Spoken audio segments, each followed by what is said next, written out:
തേങ്ങാപ്പാലിൽ മുക്കിയെടുത്ത പത്തിരിയും ബീഫും കൂർക്കയും കൂടി ഇട്ട് വെച്ചതും എങ്ങനെ ഉണ്ടാവും ആ ഒരു കോമ്പിനേഷൻ?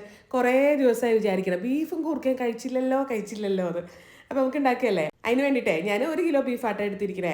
അതിൻ്റെ അകത്തേക്ക് ചതച്ച് വെച്ചിരിക്കുന്ന 1 ടേബിൾ സ്പൂൺ ഇഞ്ചി വെളുത്തുള്ളിയും 2 ടീസ്പൂൺ മുളകിൻ്റെ പൊടിയും 1 ടീസ്പൂൺ മഞ്ഞൾപ്പൊടിയും പിന്നെ 1 ടീസ്പൂൺ മീറ്റ് മസാല. ഈ മീറ്റ് മസാല ഏതാണെന്നല്ലേ ചോദിക്കാൻ പോണത്? ഈസ്റ്റേണിൻ്റെ മീറ്റ് മസാല ആട്ടാ ഞാനിവിടെ എടുത്തിരിക്കുന്നത്. പിന്നെ ഇതിൻ്റെ അകത്തേക്ക് ആവശ്യത്തിനുള്ള ഉപ്പും കുറച്ച് കറിവേപ്പിലോടെ ചേർത്തിട്ട് നല്ലോണം അങ്ങനെ തിരുമ്മി കൂട്ടി നേരെ ഒരു കുക്കറിലോട്ട് ഇട്ടിട്ട് നമ്മുടെ ബീഫൊക്കെ അങ്ങോട്ട് വേവിച്ചെടുക്കണം. അതിന് ശേഷം ഉണ്ടല്ലോ ഇതിൻ്റെ അകത്തേക്ക് ഞാനൊരു 1/2 കിലോളം കൂർക്കയും ആ കൂർക്ക ഞാൻ വേറെ മുറിച്ചിട്ടൊന്നുമില്ല കേട്ടോ. കുനുകുനാന്നുള്ളൊരു കൂർക്കയായിരുന്നു. നന്നാക്കി എടുക്കാൻ പറ്റും ഒരു പെടാപ്പാട്.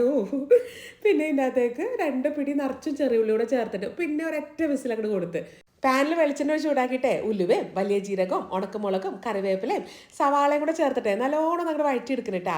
എന്നിട്ട് വേണം ചതച്ച് വെച്ചിരിക്കണം ഇഞ്ചി വെളുത്തുള്ളിയും ചേർത്ത് കൊടുക്കാനായിട്ട്. അതിൻ്റെ പുറകെ തന്നെ പൊടികളായിട്ട് താഴ്ത്ത് കളയാണ്ട് മുളക് പൊടിയും മഞ്ഞൾപ്പൊടിയും ഈസ്റ്റേൺ മീറ്റ് മസാല പൗഡറും ആവശ്യമുള്ള ഉപ്പും കൂടെ ചേർത്തിട്ട് ഒന്നും കൂടെ തന്നെ മിക്സ് ചെയ്ത് കൊടുക്കിട്ടാ. ആ ഒരു പെർഫെക്റ്റ് കളർ വന്നിരിക്കണുണ്ട്. ഇപ്പം കളറ് മാത്രമല്ല കേട്ടോ, ആ ഒരു കൂർക്കയും ബീഫും ചേർക്കുന്നതിന് മുന്നേ തന്നെ എന്താ ഒരു മണമെന്നറിയോ. എന്നിട്ട് ഇതിനകത്തേക്ക് നമുക്ക് ആ ഒരു കൂർക്കയും ബീഫൊക്കെ ചേർത്തിട്ട് ഇത് നല്ല ഡ്രൈ ആയി വരുന്ന സമയത്ത് മല്ലിയിലയും കറിവേപ്പിലയും ഗരം മസാലപ്പൊടിയോട് ചേർത്ത് കൊടുക്കണം കേട്ടോ.